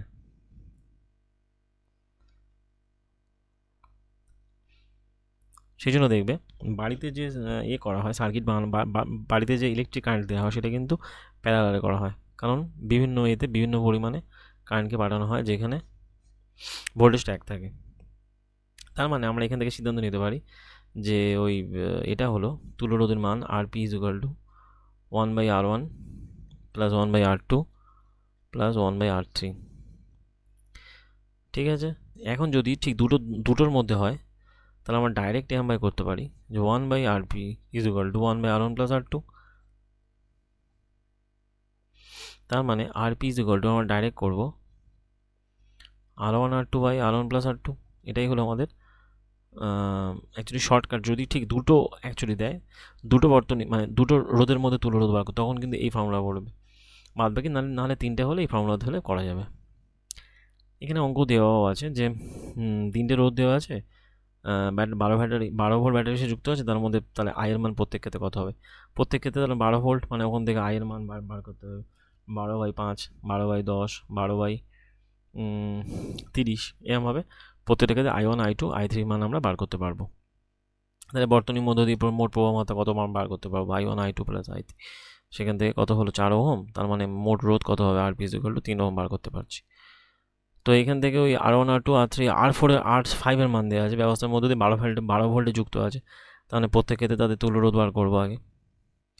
তাহলে প্রত্যেকটা তুল্য রোধ বার করে নিয়ে ভি এর সাথে আমরা ওই ভির মানটাও জানি, আইটা ওখান থেকে বার করে নেবো। তারপরে I1 I2 I3 প্রত্যেকটা আলাদা আলাদা করে বার করা যাবে। ঠিক আছে, তাহলে প্রত্যেকটা আলাদা আলাদা করে বার করা যাবে I1 I2 I3। এবার আবার এটাকে আবার এরমভাবে করা হয়েছে মোট বর্তনীর রোধ কত, যেখানে এই যে ছবিটা আঁকা আছে এখানে R1 R2 দেখা যাচ্ছে এরা কিসে আছে, এরা সমান্তরাল যুক্ত আছে, আবার এরাও সমান্তরাল যুক্ত আছে। তাহলে এই দুটো আলাদা করবো, এই দুটো আলাদা করবো, করার পর যে মান আসবে তাদেরকে আবার শ্রেণীতে যুক্ত করবো, করলেই আমার অঙ্ক হয়ে যাবে।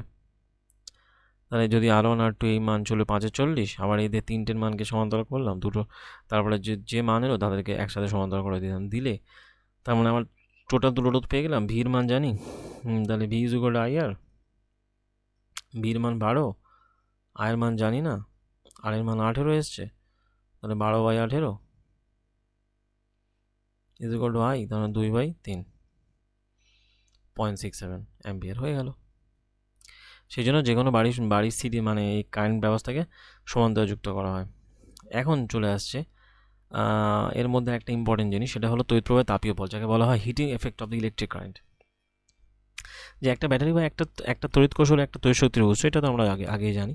এখন এই তড়িৎ কোষের অভ্যন্তরে সমস্ত রাসায়নিক বিক্রিয়া দুটো মেরুর বৃহৎ পার্থক্যের মধ্যে সৃষ্টি করে, এবং যে ব্যাটারির সঙ্গে যুক্ত হয়ে একটা ইলেকট্রন চলাচলের ব্যবস্থার মাধ্যমে তারা ঠিক আছে মানে বর্তনী বা সার্কিটের মধ্যে তড়িৎ থেকে প্রভাবিত করে। তো এখানে আমরা দেখছি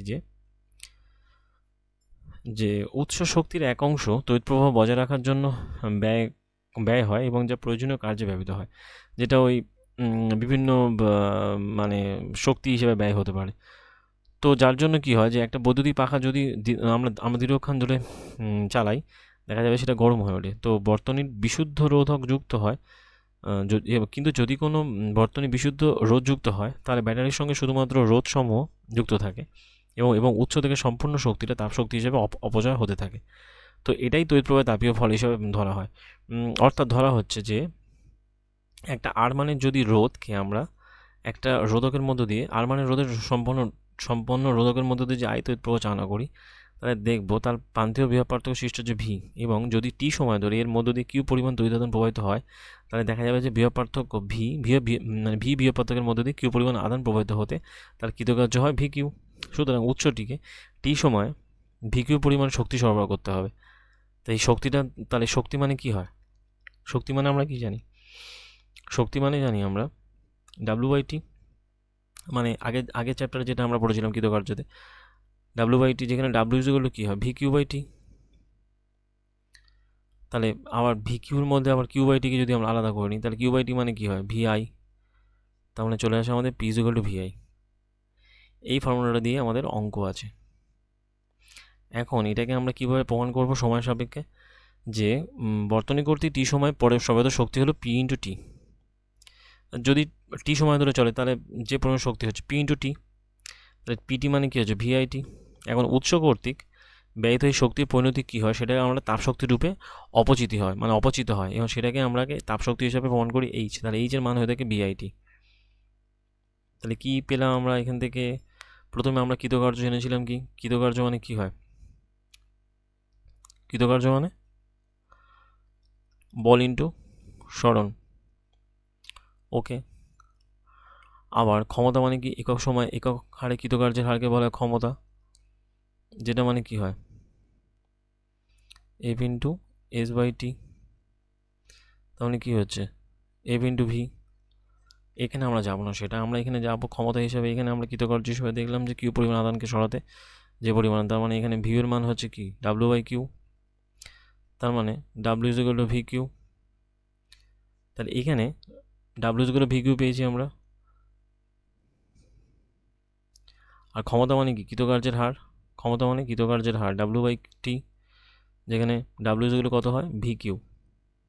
এই তো যেটা এটা অ্যাকচুয়ালি বিভবের সংজ্ঞাতে আমরা পেলাম না, বিভবের সংজ্ঞা, যে আধানকে এক বিন্দু থেকে অন্য বিন্দুতে নিয়ে যেতে যে পরিমাণে কার্য করতো তাকে বলা বিভব পার্থক্য হয়ে গেল। তাহলে ভি কিউ/টি, কিউ/টি মানে ভিআই, এটাই হলো ভিআই। আর টি সময় ধরে যদি ভিআই কার্য করে তাহলে টোটাল অপচিতি হবে, শক্তি অপচয় হবে ভিআইটি। এটা হলো ভিআইটি। এইটা দিয়ে আমাদের অঙ্ক, এই হলো ভিআইটি। এখন ওহমের সূত্র ব্যবহার করে আমরা এটা পাই, এই যে ভিআইটি থেকে ওহমের সূত্র ব্যবহার করে, তার মানে একটা আমরা পেলাম কি, এইচ ইকুয়াল টু ভিআইটি তো আমরা পেলামই, ভিআইটি। এবারে আমরা এটাকে আমরা এরমভাবে ব্যবহার করি, ভি ইকুয়াল টু কি জানি, আইআর। তার মানে আমরা এখানে যদি ভি এর জায়গায় আইআর বসাই, তার মানে কি হবে, আইআর ইন্টু আইটি। তার মানে কি দাঁড়াচ্ছে, আই স্কোয়ার আর টি। ওকে। আবার আই মানে কি জানি আমরা, ভি/আর। তার মানে এখান থেকে আমরা পাচ্ছি আয়ের জায়গায় V square by R square into R T. তার মানে কী হচ্ছে, ভি স্কোয়ার বাই আর কেটে গেল, আর স্কোয়ার আর কেটে গেলে তার কি ভি স্কোয়ার টি/আর।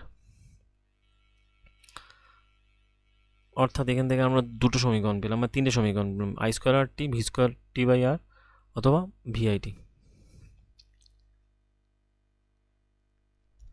তো এই সমস্ত কারণের জন্য যে পরিমাণে, তার মানে এখান থেকে জানা যাচ্ছে এই যে তড়িৎ প্রবাহে তাপীয় বল সংক্রান্ত সূত্রটাকে বলা হয় জুলের সূত্র, যেখানে বলা হয় তাপ শক্তি যেটা উৎপন্ন হচ্ছে সেটা কার উপর ডিপেন্ড করে, নির্দিষ্ট রোধের সঙ্গে মানে নির্দিষ্ট রোধের জন্য তড়িৎ প্রবাহের বর্গের সমানুপাতিক, আর নির্দিষ্ট তড়িৎ প্রবাহের জন্য সেটা রোধের সমানুপাতিক, এবং রোধকের মধ্যে দিয়ে ব্যবহৃত সময়ের সমানুপাতিক।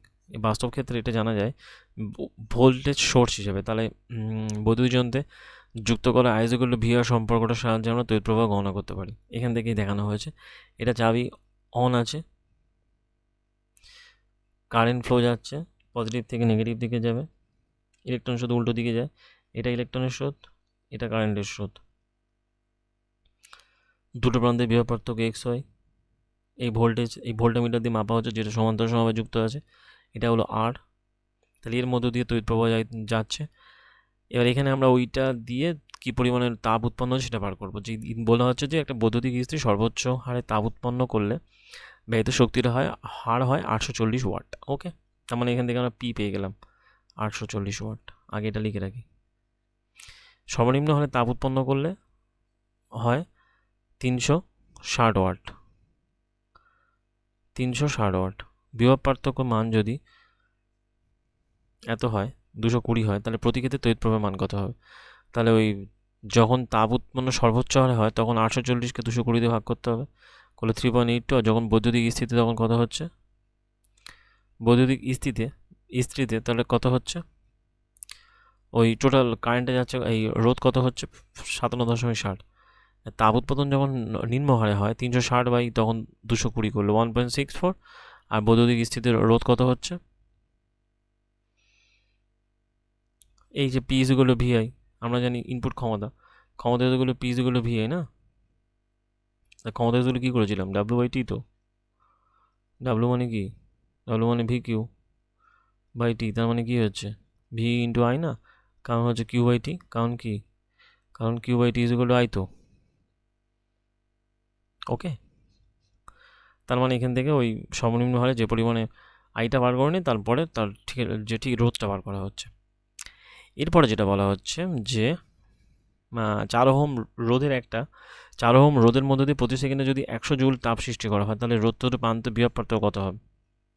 তো এখান থেকে ওই এইচের মান দিয়ে দিয়েছে, H ইজুগাল I square T formula ফেলে দাও। কী কী দিয়েছে? বিভব পার্থক্য জানতে দিয়েছে। তার মানে কী হবে? H equal two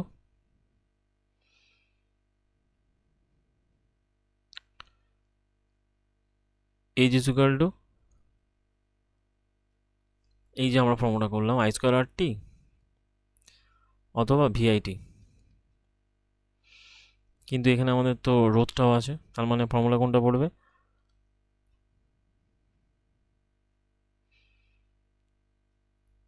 H equal two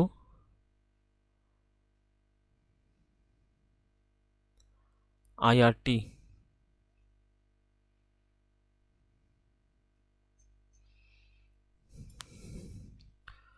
P equal to V R, মানে H equal to I square R T হলো, যেখান থেকে আমরা আর এর মান পাচ্ছি। আর কি পাচ্ছি? সময়ের মান বলে দিয়েছে প্রতি সেকেন্ডে। দুপান্তের বিভব পার্থক্য কত হবে? এখান থেকে আগে আই এর মান পেয়ে যাব।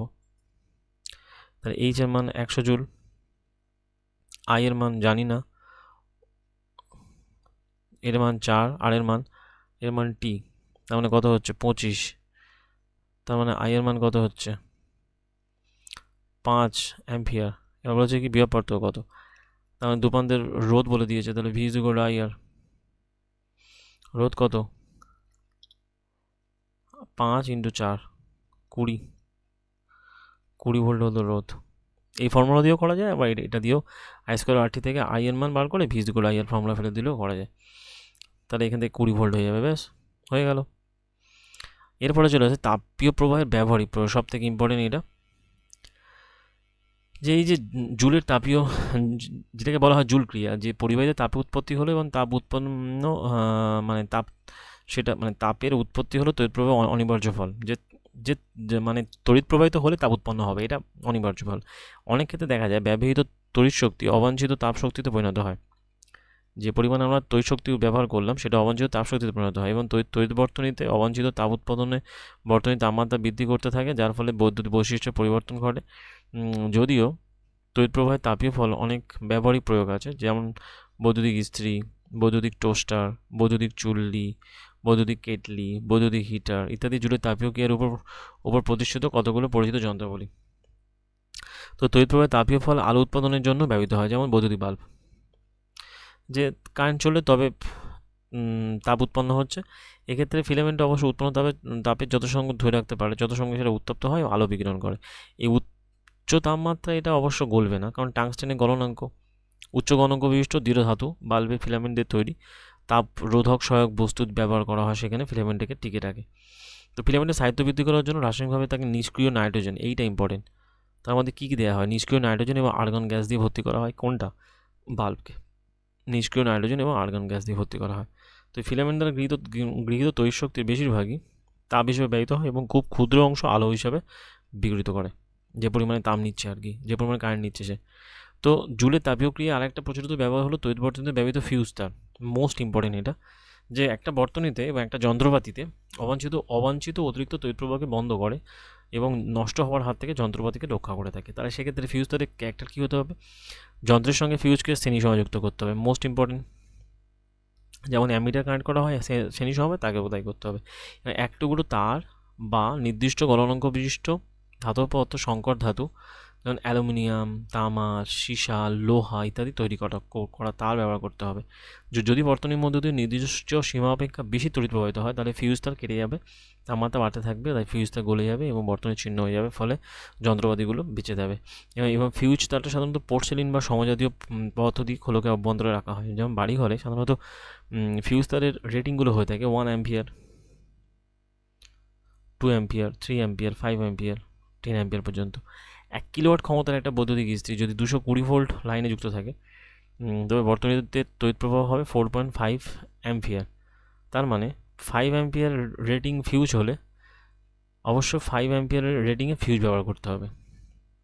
এবারে যদি 5 অ্যাম্পিয়ার রেটিংয়ের ফিউজ, মানে যদি তড়িৎ প্রবাহ 5 অ্যাম্পিয়ারে বেশি যায় কোনো কারণে, তখন ফিউজ তারটা কেটে যাবে, গিয়ে যন্ত্রটা রক্ষা পাবে। তাহলে ব্যাপারটা আমরা এখান থেকে বুঝলাম। এখান থেকে আশা করি এখান থেকে এটা বোঝাতে পেরেছি যে এটা অ্যাকচুয়ালি কিন্তু জুল ক্রিয়ার ফলাফল। ওকে, তারপরে চলে আসছে যে বৈদ্যুতিক ক্ষমতা, ইলেকট্রিক পাওয়ার।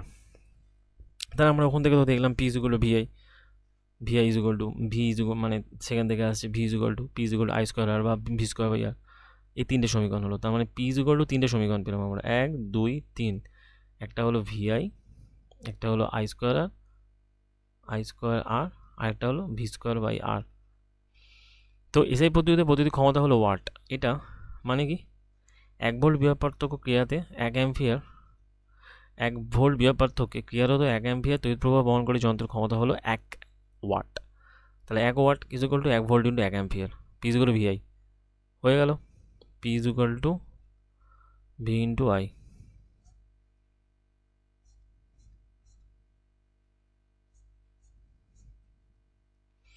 ব্যাস, অতএব ওয়াট একটা ক্ষুদ্র একক, তাই বাস্তবে ব্যবহারিক ক্ষেত্রে আমরা এটা বড় একক ব্যবহার করি, সেটা হলো কিলোওয়াট। ওকে, তো কিলোওয়াট মানে কি, 1000 ওয়াটের সমান।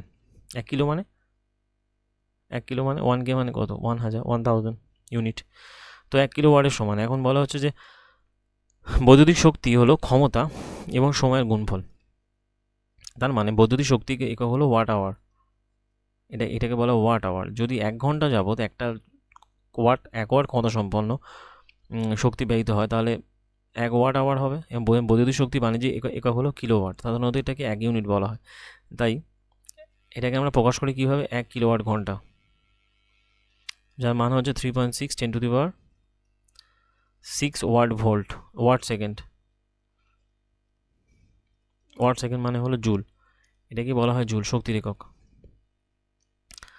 তো সেক্ষেত্রে বলা হচ্ছে জুল ইউনিট, যে 1 ঘন্টা মানে 3600 সেকেন্ড। তার মানে 1000 ওয়াটের, মানে 1 কিলোওয়াট বা 1000 ওয়াটের যন্ত্র যদি 1 ঘন্টা ধরে চলে, তার জন্য যে শক্তি ব্যয়িত হয় সেটা হলো 1 কিলোওয়াট ঘন্টা বা 1 ইউনিট বলা হয়, 1 ইউনিট।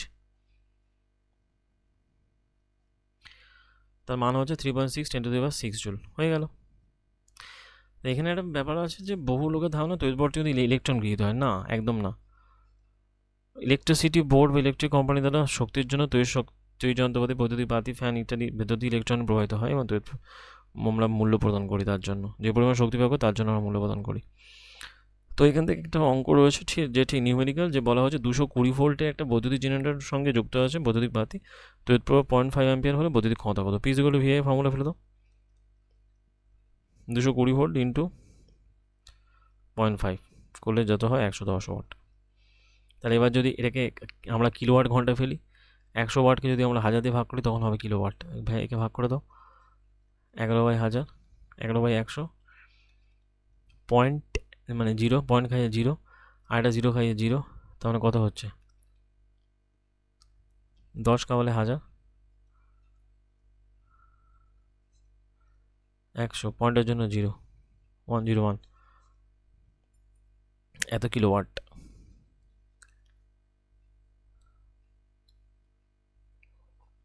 না, এটা একটু শূন্য হবে, সরি। যাই হোক, তো মোটামুটি এখান থেকে আরেকটা অঙ্ক রয়েছে যেটাকে বলা হয় 400 ওয়াট রেটিংযুক্ত একটা বৈদ্যুতিক রেফ্রিজারেটর আছে, যেটা প্রতিদিন 8 ঘন্টা ধরে চলে। এখন যদি সেটা প্রতিদিন প্রতি কিলোওয়াট ঘন্টাতে 3 টাকা করে ইউনিট, তাহলে যদি 30 দিন ধরে চলে তার খরচা কত হবে? তার মানে কি হলো, P is equal to VI. এবার সেটা কতদিন ধরে চলছে? সেটা চলছে 8 ঘন্টা ধরে চলছে, 8 ঘন্টা ধরে চলছে, যেখানে বৈদ্যুতিক শক্তি কত খরচ হবে? তার মানে 8 ঘন্টা ধরে, তার টোটাল 8 ঘন্টা ধরে কদিন চলছে? 30 দিন চলছে। তাহলে 4000 ওয়াট, 400 ওয়াট ইন্টু 8 ঘন্টা ইন্টু 30 দিন ইন্টু 3 টাকা। এটা আগে কত হচ্ছে? 32, 96, 96, 3টে শূন্য, তার মানে 96 কিলোওয়াট ঘন্টা, 96 কিলোওয়াট ঘন্টা, তাই কি ঠিক করলাম? 24/96, হ্যাঁ 96 কিলোওয়াট ঘন্টা। এবার 96 কিলোওয়াট ঘন্টা প্রতিদিন 3 টাকা করে হচ্ছে, প্রতি 3 টাকা, মানে পার ইউনিটে 3 টাকা। তার মানে 96 কিলোওয়াট ইউনিটে কত হবে? 18,288 পার ইউনিটে যদি 3 টাকা করে হয়, 96 কিলোওয়াটে কত, ঘন্টায় কত হবে? 288 টাকা। অ্যান্সার হয়ে গেল। তার মানে এখান থেকে আমরা যা যা শিখলাম, এখান থেকে আমরা শিখলাম কি কি? একটা পরিবারের মধ্যে দিয়ে ইলেকট্রনের স্রোত প্রবাহিত হলে যেটাকে বলা হয় তড়িৎ প্রবাহ। তড়িৎ প্রবাহিত একক কী হলো? অ্যাম্পিয়ার। অ্যাম্পিয়ার কোথাকার লোক? অ্যাম্পিয়ার ফ্রান্সে। তারপরে চলে আসছে ভোল্ট। ব্যাটারির মধ্য দিয়ে বলা হয় তড়িৎ প্রবাহ একক হলো ভোল্ট। যে ভোল্ট আবিষ্কার করেছিলেন তিনি কোথাকার লোক? ইটালি। তারপরে চলে আসছে ওহম। ওহম কোথাকার লোক? তিনি হলেন জার্মানি। ব্যাস, এই 3টে জিনিস হয়ে গেল। এবারে ওহমের সূত্র থেকে আমরা জানতে পারছি V is equal to I, যেখানে বর্তনীর মধ্যে তাপমাত্রা প্রয়োগ থাকলে দুপান্তের বিভব পার্থক্য মধ্য দিয়ে প্রবাহিত তড়িতের সমানুপাতিক। যেখান থেকে আমরা আর এর মান আর জানবো। আর ইজ ইকুয়াল টু কী হলো? আর মানে তড়িৎ প্রবাহে বাধা দেয়, বাধা প্রদানকারী। তো এখান থেকে শ্রেণী সমবায় জানবো, শ্রেণী সমবায় জানলাম, সমান্তর সমবায় জানলাম, একটা রোধে অপজাতি শক্তির পরিমাণ সেটা জানলাম, V is equal two IIT, H is equal two VIT. এখান থেকে 1 কিলোওয়াট জানলাম, যেটা মান হচ্ছে 3.6 10 to the power 1 kilowatt 1 kilowatt ঘন্টা বা 1 ইউনিটের মান হচ্ছে 3.6 10 to the power 6 joule. Most important এইটা। তার মানে আমরা মোটামুটি চ্যাপ্টার কমপ্লিট করলাম। এবার এর এনসিইআরটির কিছু কোশ্চেন্স, সেটা আমরা এক্সাম্পলারে দেখব, এখানে দেখব না। তাহলে মোটামুটি আমাদের চ্যাপ্টার শেষ। আশা করি তোমাদের ভিডিও ভালো লাগবে, এবং ভিডিও যদি ভালো লেগে থাকে চ্যানেলটাকে সাবস্ক্রাইব করো, লাইক করো, এবং এরকম আরও ভিডিও পেতে এবং ঠিক নিজেদের বন্ধুদের মধ্যে শেয়ার করো। এরকম আরও ভিডিও পেতে তোমরা চ্যানেলটাকে সাবস্ক্রাইব করো, যাতে তোমরা ঠিক নোটিফিকেশন সম্পর্কে জানতে পারো। দেখা হবে পরের ভিডিওতে, যেখানে আমরা সম্ভবত এক্সাম্পলারটা কমপ্লিট করব, এর এক্সাম্পলার এবং তার আগের চ্যাপ্টারের এক্সাম্পলার কমপ্লিট করব। তারপর আমরা চলে যাবো ম্যাগনেটে, বলা হয় 12.3 নম্বর চ্যাপ্টার। সেটা আরও ইন্টারেস্টিং চ্যাপ্টার। আপাতত ভিডিও এই পর্যন্ত, দেখা হচ্ছে পরের ভিডিওতে। Thank you.